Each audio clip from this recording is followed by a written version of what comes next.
for skjenkebevilling. Jeg heter Mari Nilsen, og det er jeg som holder dette kurset.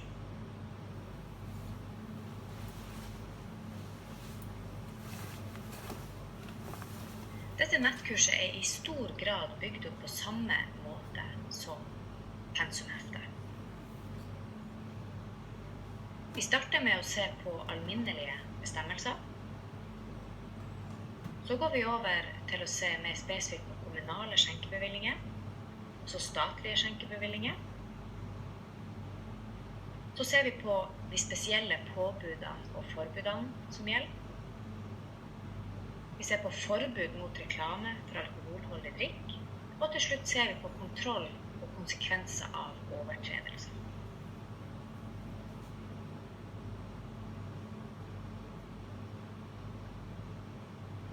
Du er velkommen til å stille oss spørsmål underveis i kurset, og det finner du til høyre i menyen. Når du da trykker på «Spør oss», så vil du kunne skrive inn spørsmålet ditt, og vi vil svare deg både her i kurset, og vi vil sende deg en e-post.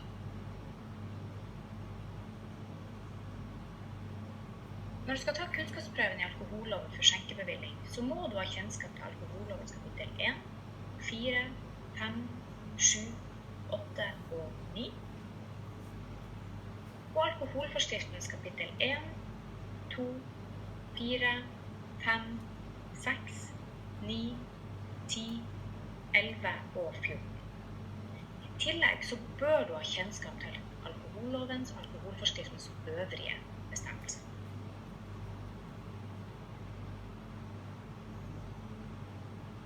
Denne første bolken omhandler alminnelige bestemmelser, og da er vi på lovens kapittel 1 og forskriftens kapittel 1, 5 og 6.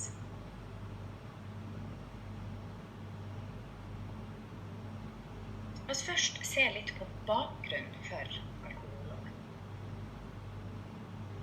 Under vikingtida så ble det å legge forholdene til rette for flatfyll og slåsskamper, det ble sett på som en god egenskap. På 1600-tallet så kom brennevinet til Norge, og på 1800-tallet så skjøt forbruket av alkohol fart. Gjennomsnittskonsumet for den voksne befolkningen lå da på 13 liter ren alkohol i året. I dag ligger den på ca. 8 liter.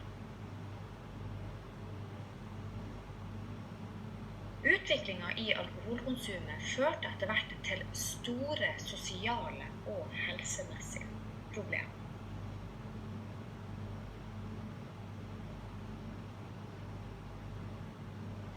Og det førte da til at vi etter hvert fikk alkoholloven. Utgangspunktet for alkoholloven er det at all bruk av alkohol kan medføre skade, både samfunnsmessig og individuelt.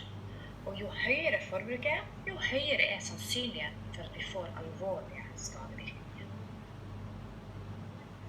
Formålet med alkoholloven er å regulere omsetning av alkoholholdig drikk for å begrense disse skadevirkningene. Og alkoholloven regulerer innførsel og omsetning for å begrense forbruket.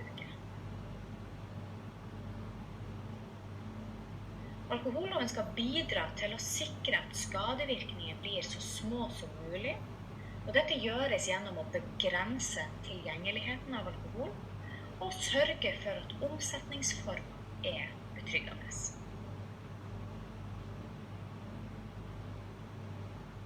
Og alkoholloven får anvendelse når det gjelder innførsel til Norge, utførsel fra Norge og all omsetning som skjer i Norge.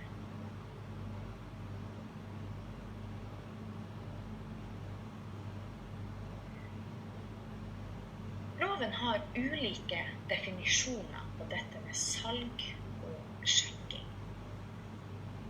Salg, da snakker vi om overdragelse av alkoholholdig drikk til forbruker mot betaling for drikking utenfor salgstedet. Så typisk en dagligvarehandel, hvor du får kjøpt øl og rusbrus. Så da snakker vi om salg. Skjenking, det salg for drikking på stedet. Typisk en bar eller en pub eller en restaurant. Og så har vi den siste, som en grosalg, som overdragelse av alkoholholdig drikk mot betaling, men som ikke salg eller skjenking. Og det kan for eksempel være bryggeri, som skal selge sitt øl.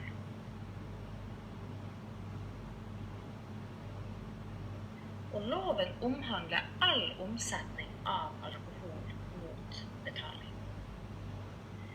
Så det betyr at hvis du har en vinsamling som du skal selge, så vil det omfattes av loven. Uavhengig av hvor mye du tar betalt, om det markedspris eller gi bort pris. Tar du betalt for det, så omhandles det av loven.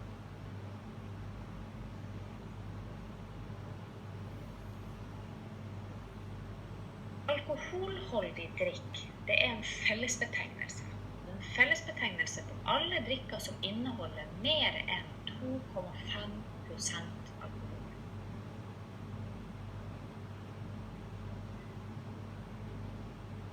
Drikk som opp til 0,7% regnes som alkoholfri drikke.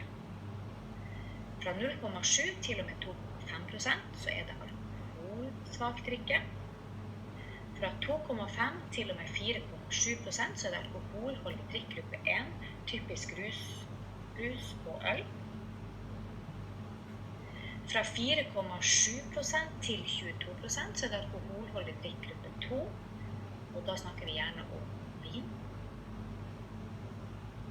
Og den siste gruppa, det altså alkoholholdig drikk gruppe 3, fra 22% til og med 60%, og det typisk brennevin.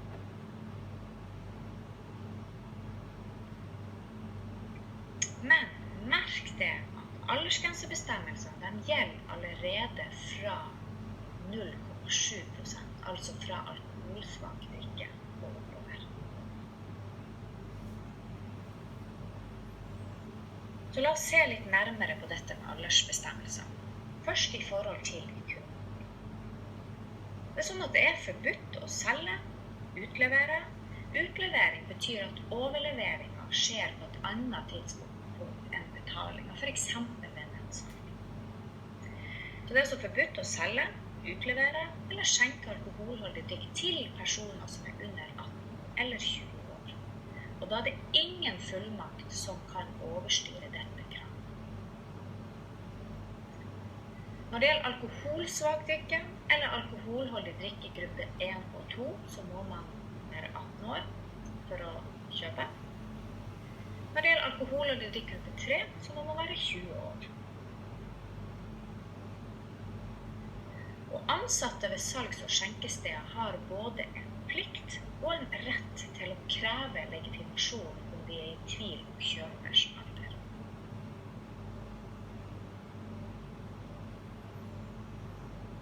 Og så ser vi på bestemmelsene for de som står bak disken. Det sånn at personer under 18 eller 20 år kan ikke selge, utlevere eller skjenke alkoholholdig drikk. Alkoholsvak eller alkoholholdig drikk gruppe 1 og 2, så må du være 18 år. Når det gjelder gruppe 3, så må du være 20 år. Men her det laget noen unntak. Når det gjelder alkoholsvak drikke, så kan mindreårige selge dette hvis de har tilsyn fra en som er over 18 år.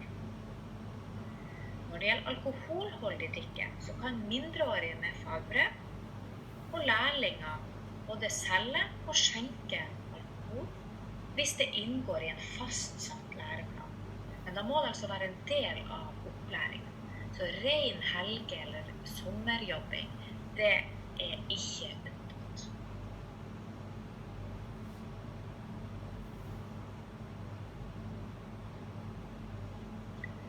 Salg, skjenking eller tilvirkning av alkohol kan bare skje om man har bevilling til det etter alkohollovens bestemmelser.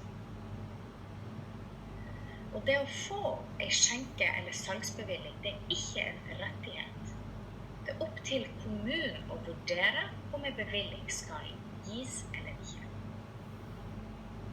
Så alkoholloven gir kommunen stor frihet, men også et stort ansvar til å bestemme sin egen alkoholpolitikk.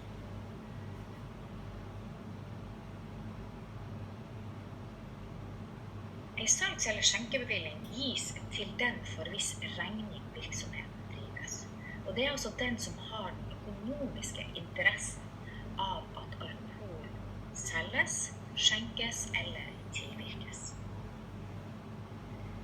En bevilling gis til enten fysisk person eller til en juridisk person, avhengig av hvilken eierform selskapet har. Hvis det er et enkeltpersonforetak som står bak salgs- eller skjenkestedet, så gis bevillinger til den fysiske person som er innehaver av enkeltpersonforetaket. Hvis det er en juridisk person som er eier av salgs- eller skjenkestedet, for eksempel et aksjeselskap, det kan være et ansvarlig selskap, eller for eksempel en kommune, så vil bevillinger gis til den juridiske personen, altså aksjeselskapet for eksempel. Det vil ikke gis til en av eierne av aksjeselskapet. Så skal en bevilling da være knyttet til et bestemt salgs- eller skjenkelokale.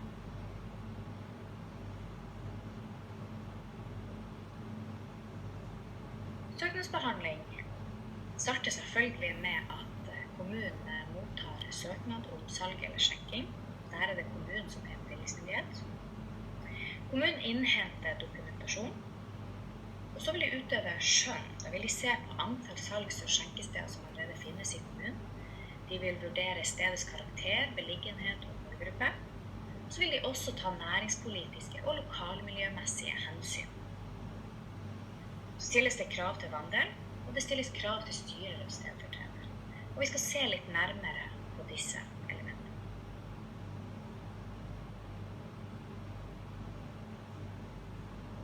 Ved vurdering av søknad så skal kommunen innhente uttalelse fra sosialtjenesten og fra politiet.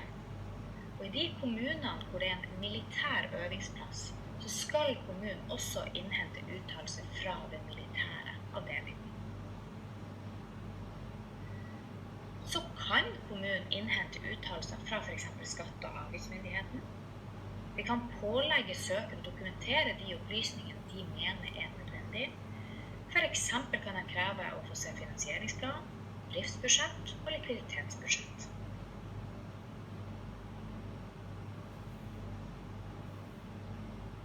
Og Oslo kommune oppgir blant annet dette med manglende innlevering av dokumentasjon som en av de vanligste årsakene for å få avslag på en søknad.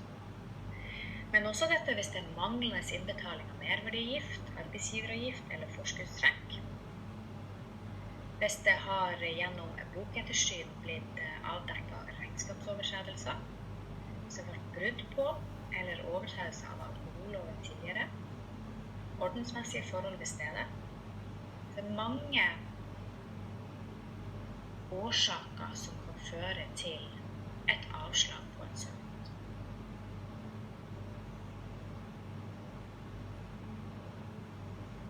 Så stilles det krav til vandel.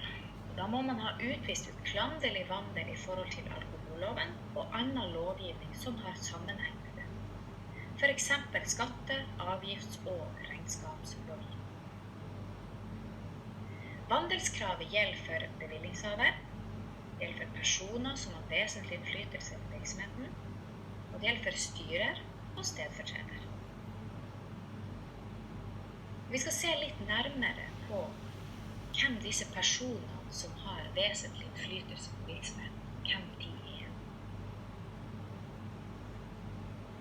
Personer som får en vesentlig del av et overskudd regnes for å ha vesentlig innflytelse. Det samme gjør de som har lederposisjoner i virksomheten. Men også personer som er nært knyttet til for eksempel bevillingshaver, kan også regnes for å ha vesentlig innflytelse. Så hvis vi ser litt nærmere på det, og plasserer oss selv i midten, så vil ektefelle kunne regnes for å ha vesentlig innflytelse. Slektninger rett opp og rett nedstigende linje, inkludert søsken, men også ektefelle av disse vil kunne regnes for å ha vesentlig innflytelse. Så hvis vi tenker oss at dette er knyttet til, hvis du sitter som eier av dette salgs- eller skjenkestedet, og eier du 25% av virksomheten, så har du i utgangspunktet, eller da får du i utgangspunktet ikke en vesentlig del av et overskudd. Men eier du over 50% av virksomheten, da har du vesentlig innflytelse. Og da vil for eksempel ektefelle, eventuelle søsken eller barn vil kunne regnes for å ha vesentlig innflytelse.